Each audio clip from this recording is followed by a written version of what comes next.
कई साल पहले एक छोटे से गांव में एक 16 साल की लड़की थी, पूजा। पूजा का परिवार बहुत गरीब था। पूजा अपने माता पिता और छोटे भाई के साथ मिलकर आराम से रहती थी। पूजा के पिताजी एक दर्जी थे। वो बहुत खूबसूरत कपड़े सीते थे, पर गांव में उनकी कला के उनको ज्यादा पैसे नहीं मिलते थे। आप भी दिन रात कितनी मेहनत करते हैं, पर फिर भी मुश्किल से घर में 2 पैसे आते हैं। आखिर ये कब तक चलेगा? अरे पैसे नहीं है तो क्या हुआ? मेरे ग्राहक मेरे बनाए कपड़े देखते हैं और खुश होते हैं। बस यही मेरा इनाम है। हाँ बाबा, बिल्कुल सही कहा आपने। आप जैसे कपड़े कोई नहीं सी सकता। जैसा बाप वैसी बेटी। माँ अपनी बेटी के सुनहरे भविष्य के सपने देख ही रही थी और दिन यूं ही निकलते गए। एक डॉन अचानक गांव में वहां महल के सिपाही डंका बजाते हुए एक जरूरी घोषणा करने लगे। सुनो सुनो सुनो, 2 दिन बाद महल में बड़ा जश्न है। हमारे राजा के राजकुमार परसों 18 साल के हो जाएंगे। महाराज और महारानी ने इस खास मौके पर गांव के सभी लोगों के लिए एक खास उत्सव रखा है। सभी लोगों को महल के अंदर जाने की इजाजत मिलेगी। तरह तरह के पकवान होंगे और खूब सारे खेल तमाशे देखने को मिलेंगे। गांव के सभी लोग ये खबर सुनकर खुशी से झूम उठे। अरे वाह, महल में त्योहार! मैं तो बहुत सारी मिठाई खाऊंगा। मिठाई? मैं तो पकवान भी खाऊंगा। हाँ, मैं भी। मेरी माँ मेरे लिए एक नई शेरवानी लाई है। मैं वही पहनकर जश्न में जाऊंगा। बाकी के बच्चे और बड़े जहाँ खुशी से अपने कपड़ों की चर्चा कर रहे थे, वही पूजा खामोश खड़ी थी। अरे पूजा, तुम तो कुछ भी नहीं बोल रही हो। मैं क्या बोलूं? कुछ भी। तुम जश्न में क्या पहनोगी? मैं पूजा ने जब सभी बच्चों को हंसते हुए देखा तो वो बहुत उदास हो गई और घर लौट गई। माँ, बाबा, मुझे आपसे कुछ कहना है। बोलो पूजा बेटे, क्या बात है? मैं कल जश्न में नहीं जाऊंगी। क्या? पर क्या हुआ पूजा, क्यों? कुछ नहीं, बस मेरा मन नहीं। ऐसा कहकर पूजा अपने कमरे में चली गई। अरे, इस लड़की को अचानक क्या हो गया? शायद उसे अपने पुराने कपड़ों के कारण शर्म आ रही होगी। रात भर रोकर पूजा आखिर सो गई। दूसरे दिन सुबह होते ही पूजा घर से निकलकर पास वाले बाग में बैठी हुई थी। इस बाग में ही मुझे शांति मिलती है। यहाँ के पेड़ पक्षी मेरा मजाक नहीं उड़ाते। यही मेरे सच्चे दोस्त हैं। कुछ देर पेड़ पक्षियों के साथ खेलकर पूजा की आंख लग गई और वो वहाँ पेड़ के नीचे ही सो जाती है। अरे, अब मैं राजमहल के जश्न में कैसे जाऊंगी? मेरे पास तो ढंग के कपड़े भी नहीं हैं। पूजा को नींद में बात करते हुए सुनकर आम के पेड़ ने उसे आवाज लगाई। पूजा बेटा, घबराओ मत, मैं तुम्हारी मदद करूंगा। कौन है यहाँ? मैं हूँ बेटा, आम का पेड़। जरा ऊपर देखो। अरे, आप बोल सकते हैं? हाँ पूजा, हम सब पेड़ पशु पक्षी सभी बातें कर सकते हैं, पर हमारी बातें सिर्फ वो ही सुन सकता है जो दिल का सच्चा हो। पर बेटा, इस बाग में एक परी रहती थी। उसने हम सभी को वरदान दिया था कि हम सब एक दूसरे से इंसानों की भाषा में बात कर सकते हैं। मैंने तुम्हारी बात सुन ली। तुम चाहो तो मैं तुम्हारी मदद कर सकता हूँ। आप? पर कैसे? मैं ही नहीं, मेरे साथ साथ बाकी पेड़ पौधे और पशु पक्षी भी तुम्हारी मदद करेंगे। आखिर तुम हम सबको अपना दोस्त जो मानती हो। ओह, सच में? पर आप कैसे मेरी मदद करेंगे? कल महल में राजकुमार के जन्मदिन का उत्सव है। गांव के सभी बच्चे वहां जाकर खूब मजे करने वाले हैं। पर मेरे पास तो पहनने के लिए ढंग के कपड़े भी नहीं हैं। तो आप मेरी मदद कैसे करेंगे? ऐसा कहते कहते पूजा रो पड़ी। तब पास के गुलाब के पौधे ने उसे आवाज दी। पूजा, रो क्यों रही हो? हम हैं ना, जरा अपने आसपास नजर डालो। पूजा ने अपने आसपास देखा तो पूरा का पूरा बाग रंग बिरंगे फूलों से भरा हुआ था। तुम हम सब पेड़ पौधों और पक्षियों के पंख और पत्तियां लेकर घर जाओ और अपने बाबा से कहो कि इन सब से तुम्हारे लिए एक खूबसूरत ड्रेस बना दें। सच में? आप मेरे लिए इतना सब करेंगे? पर आपको दर्द नहीं होगा? बेटा, अगर तुम थोड़ा प्यार से तोड़ोगी तो नहीं होगा, और आखिर एक दोस्त ही दोस्त के काम आता है। ठीक है। पूजा ने धीरे धीरे हर पेड़ पौधे से कुछ पत्ते तोड़े और फिर एक प्यारे से मोर ने उसे अपना पंख भी दे दिया। पूजा ये सब लेकर अपने पिता के पास गई। बाबा, ये देखिए, मैं आपके लिए क्या लाई हूँ। ये सब क्या है बेटी? ये सब मैं पास वाले बाग से लाई हूँ। इन सब से क्या आप मेरे लिए एक ड्रेस बना सकते हैं? ड्रेस? मगर अगर आप मेरे लिए एक अच्छा सा ड्रेस बना देंगे तो मैं भी राजकुमार के जन्मदिन के जश्न में हिस्सा बन सकूंगी। पूजा की बातें सुनकर उसके पिता ने यहाँ वहाँ देखा। पूजा बेटी, मैं वादा तो नहीं कर सकता, पर हाँ, कोशिश जरूर करूंगा। और फिर पुराने कपड़ों के कुछ बचे हुए टुकड़े उठाए और काम पर लग गए। पूजा के बाबा ने उसके लिए बड़े प्यार से एक अनोखा ड्रेस बनाया, जिसे देखकर पूजा बहुत खुश हो गई। वाह बाबा, ये तो कमाल का है। मैं इसे अपने दोस्तों को दिखा कर आती हूँ। पूजा ने अपनी नई ड्रेस पहनी और बाग के सभी दोस्तों को शुक्रिया किया। फिर दूसरे दिन वो उस ड्रेस को पहनकर महल की ओर चल पड़ी। अरे वाह चिंटू, तुम तो बड़े खूबसूरत लग रहे हो। तुम भी नई शर्ट में छा गए बबलू। पूजा को रंग बिरंगी चमकदार ड्रेस में महल के अंदर आते देख सभी लड़के लड़की हैरान हो गए। पूजा अपने निराले ड्रेस में किसी राजकुमारी से कम नहीं लग रही थी। थोड़ी देर बाद जब महाराज और महारानी महल के बाहर आए तो उन्होंने कहा, आप सभी लोगों का धन्यवाद। आप सभी लोगों के आने से हमें बहुत खुशी हुई है। आज मेरे बेटे का जन्मदिन है।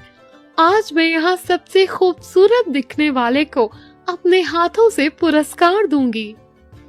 सभी लड़के लड़की एक लाइन में खड़े हो गए और फिर महाराज और महारानी एक एक करके उनके पास आए।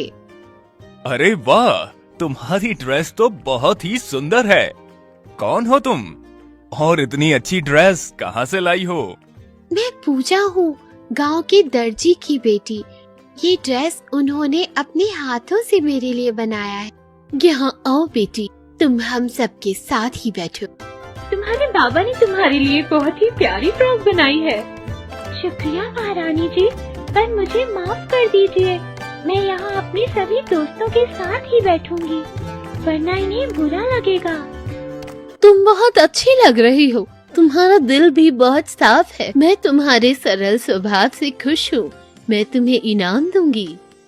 पूजा की बातें सुनकर सभी बच्चों को शर्म आ गई और उन्होंने पूजा से माफी मांगी।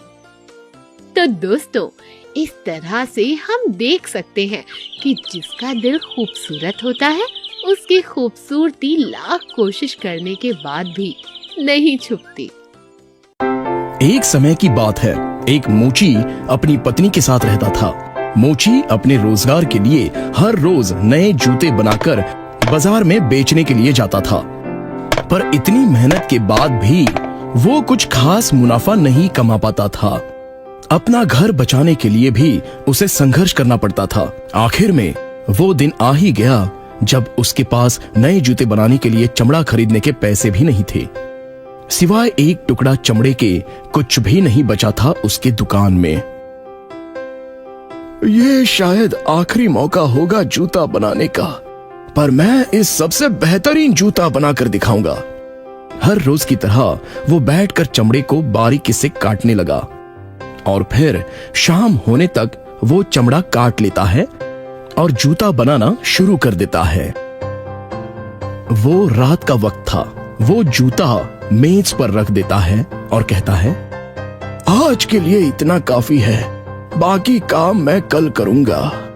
ये बोलने के बाद वो दुकान के दरवाजे को बंद करके घर चला जाता है। अगली सुबह वो जल्दी तैयार हो जाता है और अपनी पत्नी से कहता है, शाम को मिलते हैं। आज शायद आखिरी दिन है दुकान जाने का।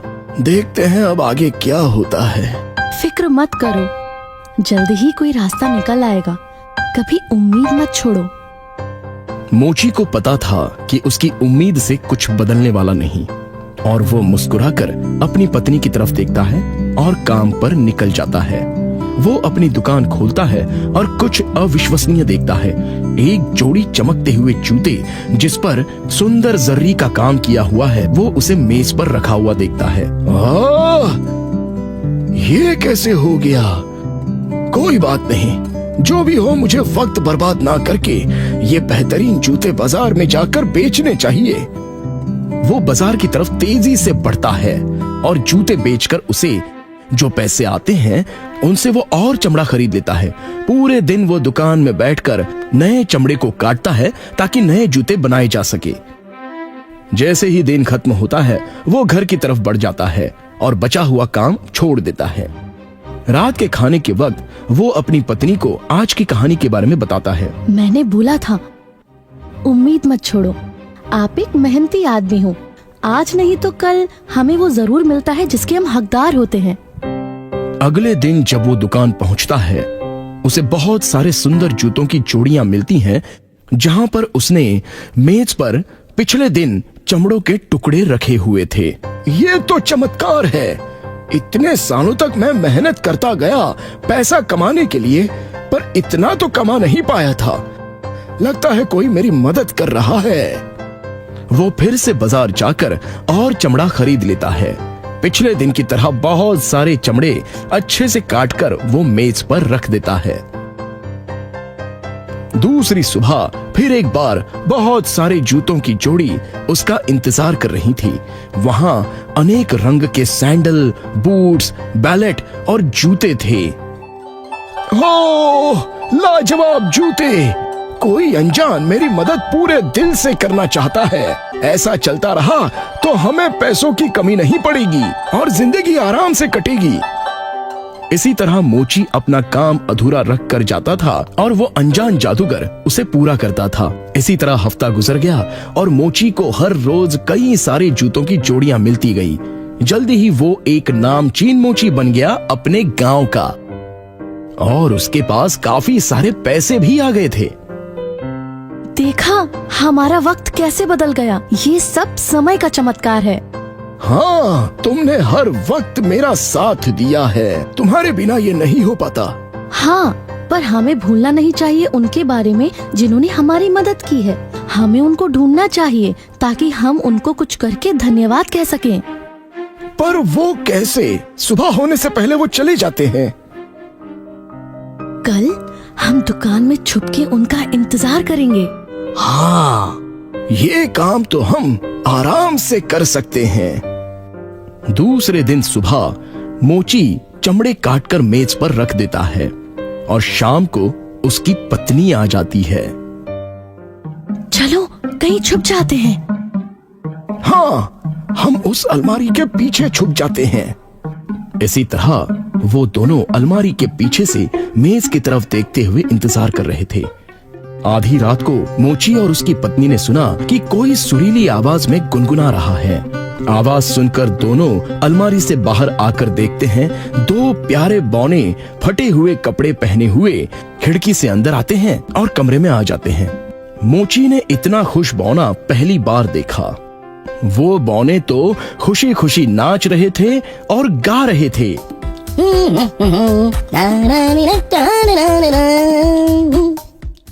नाच गाना पूरा होने के बाद वो मेज के ऊपर बैठकर अपने जूते बनाने लगे।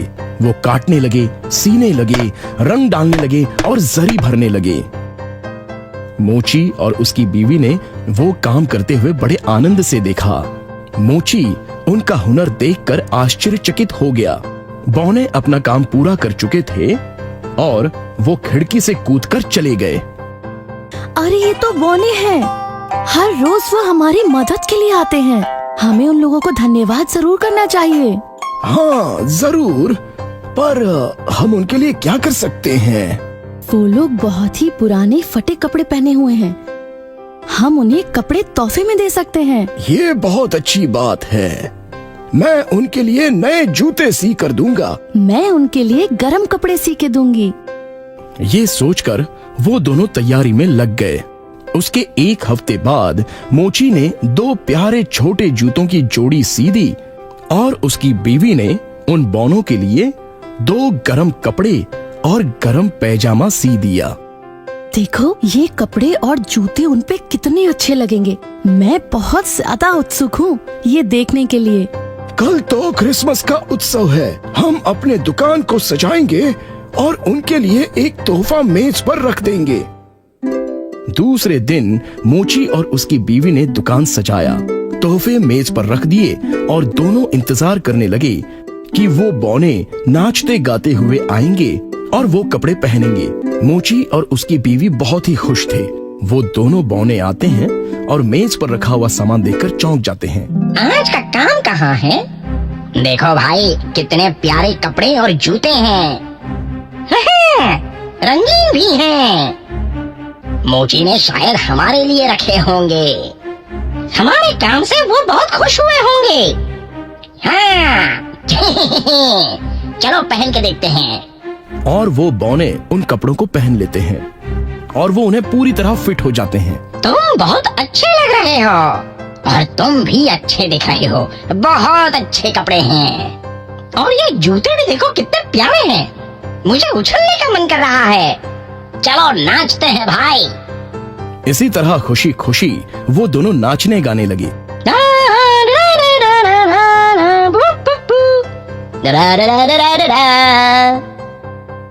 उन बौनों को कपड़े पहनकर खुश होते हुए देख मोची और उसकी पत्नी को बहुत अच्छा लगता है। कुछ देर बाद वो बौने खिड़की से चले जाते हैं और गायब हो जाते हैं। मोची और उसकी पत्नी छुपी हुई जगह से बाहर आ जाते हैं। ओह, मुझे बहुत अच्छा लगा कि उनको ये गिफ्ट पसंद आए। ओह हाँ, ये तो जश्न की बात है। चलो घर चल के जश्न मनाते हैं। ये क्रिसमस की सुबह की बात है। मोची अपने हर दिन की तरह चमड़े काटकर मेज पर छोड़ देता है, पर जब दूसरे दिन वो अपनी दुकान पर जाता है तो उसे कोई जूते नहीं मिलते और ये बात वो अपनी पत्नी को बता देता है। वो बौने तो वापस आए ही नहीं। वहाँ कोई जूते भी नहीं थे। कोई बात नहीं, उन्होंने हमारी काफी मदद की है। शायद आपको अपने लिए पहले की तरह खुद से काम करना पड़ेगा। हाँ, अब तो मैं अपना काम समझ चुका हूँ। इतने दिनों में मुझे इतना तो पता चल ही गया है कि मेरे खरीदारों को क्या पसंद है। मैं फिर से बेहतरीन जूते बनाऊंगा। इसी तरह वो फिर से अपने काम में लग गया और वो वही चीजें बनाने लगा जो उसे बौनों ने बनाकर दी थी। वही अच्छे जूते और वही चमड़े की चीजें। कई साल पहले की बात है। एक गांव में रुचित नाम का एक लड़का रहता था। उसके घर में उसके पिता ही थे और उसकी माँ का पहले ही देहांत हो चुका था। रुचित बहुत ही जिद्दी था। वो अपने पिता का कहा बिल्कुल भी नहीं मानता था। यहाँ तक कि उसने एक बार उसके पिताजी से मोटरसाइकिल खरीदने की जिद की। पिताजी मुझे मोटरसाइकिल चाहिए। बेटा तुम जानते हो ना मोटरसाइकिल कितनी महंगी होती है। क्यों ना मैं तुम्हें एक प्यारी सी साइकिल दिला दूं, तुम्हारा काम भी हो जाएगा। साइकिल? मैं आपको साइकिल चलाने वाला लगता हूँ? आपने मुझे कितने सालों से सिर्फ यही कहा है कि आप मुझे मोटरसाइकिल दिला देंगे। खैर, मुझे नहीं लगता कि वो दिन कभी आएगा। मुझे नहीं खाना आज आपके घर में कोई खाना, जा रहा हूं बाहर। उसके पिताजी ये रवैया देख बहुत उदास होते हैं और रुचित वहाँ से चला जाता है। थोड़े ही दिन में उसकी 12वीं की परीक्षा के परिणाम आ जाते हैं और फिर वो खुशी खुशी उसका परिणाम लेकर उसके पिताजी के पास जाता है। पिताजी देखिए, मेरी 12वीं की परीक्षा का परिणाम आ गया है और मैं काफी अच्छे अंकों से पास हुआ हूँ। अब मुझे कॉलेज जाना होगा और कॉलेज के लिए मैं यहाँ नहीं, यहाँ से कहीं बाहर गांव जाना चाहता हूँ। किसी अच्छे शहर में पढ़ना चाहता हूँ। पर बेटा, हमारे गांव के नजदीक भी तो एक कॉलेज है, तुम वहां क्यों नहीं जाते? तुम जानते हो ना, मेरी खेती से इतने पैसे नहीं आते हैं और शहर का खर्चा बहुत ही महंगा होगा। अगर तुम यही रहोगे तो काफी खर्चे बच जाएंगे। देखिए पिताजी, आप हर बार हर चीज के लिए मुझे मना करते हुए आए हैं, लेकिन इस बार मैं आपकी एक भी नहीं सुनने वाला। आप फैसला कर लीजिए, या तो मैं कॉलेज चला जाता हूँ या फिर मैं ये घर ही छोड़ दूंगा। मैं यहाँ और इस तरह नहीं रह सकता। मेरे भी सपने हैं और इस गांव में रहकर मुझे कुछ नहीं मिलने वाला। जो भी है शहर में ही है। रुचित के पिताजी कुछ नहीं कर पाए। उन्हें ना चाहकर भी रुचित की जिद के आगे झुकना ही पड़ा और उन्होंने उसका एडमिशन शहर के एक कॉलेज में करा दिया और सारा सामान बांध उसे पैसे देकर शहर के लिए रवाना कर दिया। रुचित कॉलेज जा बहुत खुश हो जाता है। नए दोस्त, नई जिंदगी, सब कुछ नया सा लगने लगता है। पर शहर की चकाचौंध रुचित को उसके मकसद से दूर ले जाती है। दोस्तों के साथ दिन भर घूमना, सिनेमा हॉल में पिक्चरें देखना, रेस्टोरेंट में खाना पार्टी करना, सिर्फ यही चलता रहता है। यहाँ तक कि वो अपने घर पर एक फोन भी नहीं करता था। उसके पिताजी ही उसे फोन किया करते थे, पर वो अपनी मर्जी से ही उठाता था। कई दिनों से रुचित को एक बात खटक रही थी। उसने उसके पिताजी को फोन किया। अरे रुचित बेटा, कैसा है? क्या खाक ठीक रहूंगा? आप पैसे जो इतने कम भेजने लगे हो। बेटा, मुझसे जितना बन रहा है मैं उतना कर ही रहा हूँ ना। किसी दिन तो ठीक मुंह से बात कर लिया करो। जानते हो कितनी फिक्र होती है तुम्हारी। रुचित गुस्से में आ फोन काट देता है और सोचने लगता है और थोड़े दिनों बाद अपने गांव चला जाता है। उसके पिताजी उसे देख बड़ा खुश हो जाते हैं। अरे वाह बेटा, तू आ गया, बहुत अच्छा किया। मुझे तेरी बड़ी याद आती है। हाँ पिताजी, वो दरअसल कॉलेज वालों ने कुछ कागजात दिए हैं जिन पर आपको हस्ताक्षर करने हैं और फिर वो कॉलेज में जमा करना है। बेटा, मुझे हस्ताक्षर करना तो नहीं आता, तभी तो तुम्हें पढ़ाया ताकि तुम मेरी तरह ना रहो। पर मैं अंगूठा लगा दूंगा। रुचित के पिता उन कागज पर अपना अंगूठा लगा देते हैं और खेत के लिए निकल जाते हैं। शाम को घर लौटते समय उसके पिताजी उनका सामान घर से बाहर रखा देखते हैं तो चिंतित हो जाते हैं। बेटा, ये क्या कह रहा है? मेरा सामान बाहर क्यों है? क्योंकि आप ये घर छोड़ रहे हैं। ये देखिए, इन कागज पर अंग्रेजी में साफ लिखा है कि अब से इस घर जमीन का मालिक मैं हूँ। उसका ये दुर्व्यवहार देख उसके पिताजी के आंखों में आंसू आ जाते हैं और उनसे अब ये सब बर्दाश्त नहीं हो पाता, तो वो बिना कुछ बोले घर छोड़कर चले जाते हैं और गांव में जंगलों के पास खुद की एक छोटी सी झोपड़ी बना लेते हैं। उसके पिताजी को मन से बहुत बुरा लगता है और वो ये सोच भी नहीं पाते कि उनके अपने बेटे ने उन्हें घर से निकाल दिया। फिर भी वो हार नहीं मानते। अपना गुजारा करने के लिए वो जंगल में जा लकड़ियाँ काटने लगते हैं ताकि वो उन्हें बाजार जाकर बेच सके। लकड़ियाँ काट कर इकट्ठा करते हुए जब वो जंगल से थोड़ा और अंदर गए तो उन्हें एक कुआं दिखा और वो वहाँ पानी पीने के लिए गए। तभी अचानक कुएं से आवाज आई। चंदन की खुशबू, क्या ये तुमसे आ रही है? ऐसी आवाज सुन रुचित के पिताजी घबरा जाते हैं। तुम बोलो, तुम बोल सकते हो। ये भला कैसे हो सकता है? घबराओ मत, मैं कोई आम कुआं नहीं हूँ, मैं एक जादुई कुआं हूँ। अब बताओ भी, ये चंदन की खुशबू कहां से आ रही है? वो दरअसल मेरी कुल्हाड़ी का हत्था चंदन का बना है और ये बहुत पुरानी कुल्हाड़ी है। अच्छा, तो एक काम करो, ये चंदन की लकड़ी मुझ में डाल दो।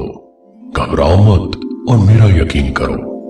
मैं जानता हूं तुम दुखी हो, पर जो भी साफ दिल का व्यक्ति इस कुएं को ढूंढ लेता है वो यहाँ से खाली हाथ नहीं जाता। वो कुल्हाड़ी से चंदन का हत्था निकाल कुएं में डाल देते हैं और तभी कुएं का सारा पानी गायब हो जाता है और कुएं के अंदर एक बड़ा सा चंदन का पेड़ उग जाता है। और फिर वो खुश होकर कुएं में जा उस पेड़ से लकड़ियां काट उन्हें जाकर बाजार में बेचने लगते हैं। देखते ही देखते रुचित के पिताजी अमीर होने लगते हैं। रुचित की बेची हुई जमीन के पैसे अब खत्म होने लगे, यहाँ तक कि जिससे उसने शादी की वो लड़की भी उसे छोड़कर जाने की बात करने लगी। रुचित को उसके पिताजी का पता चला और वो जंगल के पास उसके पिताजी के घर पहुंचा। उसे अंदर से कुछ बोलने की आवाज आई तो तुरंत खिड़की में से चुपचाप देखने लगा। रुचित के पिताजी खुद से ही बात कर रहे थे। अगर वो जादुई कुआं ना होता तो मेरा क्या होता? जाने कहां से ऐसी किस्मत पाई मैंने। कभी नहीं सोचा था कि जंगलों के बीच ऐसा जादुई कुछ मिलेगा। रुचित ये सुन तुरंत लालच में आ जाता है और जंगल की ओर भागने लगता है। और काफी देर जंगलों में भटकने के बाद उसे वो कुआं दिखाई देता है।